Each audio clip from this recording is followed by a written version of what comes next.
This is a street where everybody walked, especially the high-ranked people. And Paul should have walked on these marbles as well. John, all of the apostles in the city had to walk on this marble. And now you are walking on these marbles. We are walking through the ancient ruins of the city of Ephesus on the western coast of Turkey. It really feels like stepping back in time as we realize that Paul, the early apostle, the disciple, also walked on the same stone. During the first century, Ephesus was a major hub of the Roman Empire for commerce, culture and trade. This street called Curetes. Curetes were the demi-gods, and you can see some columns and statues over them. They were the statues of Curetes.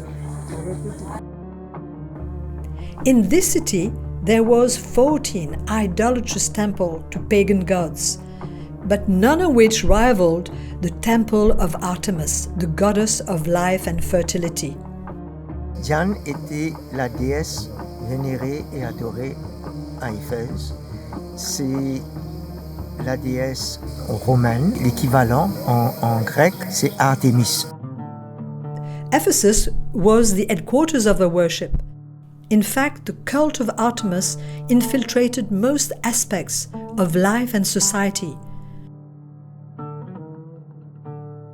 Two other temples were dedicated to the cult of the Roman emperor, who demanded to be worshipped. Every person who entered the agora, the marketplace, had to offer incense in his name before they could buy or sell. Autocrat on Traiano Kaiser. I could read a little bit, but it's talking about Trajan as a Kaiser, the Caesar of that time, and they were worshipping.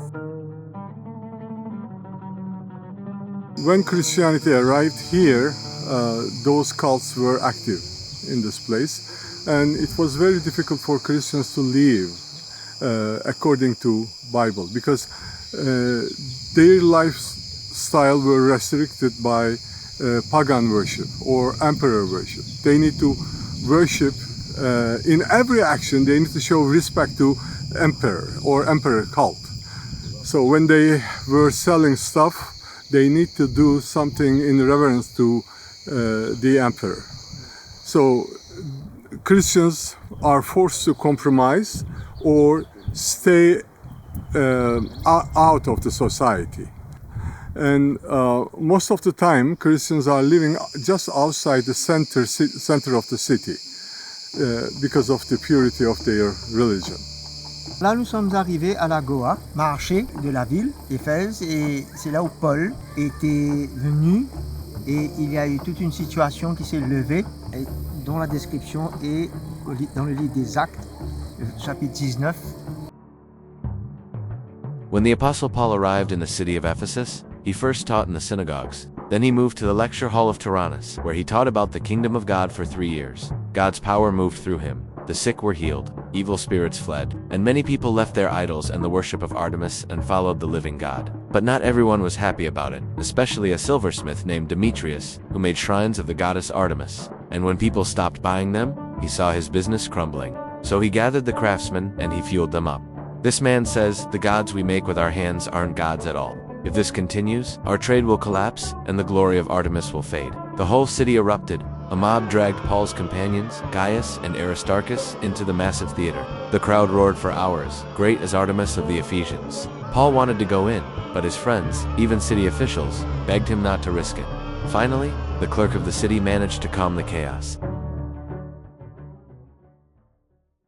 So the early Christians paid a high price to live their faith. They had to focus on the essential and strengthen themselves daily in the apostolic teaching. And this makes me wonder, what does it say about us today, in a world where faith often comes with so little cost, where so many things have taken us away from the simplicity and the power of the gospel? Will we show the same courage in the face of adversity?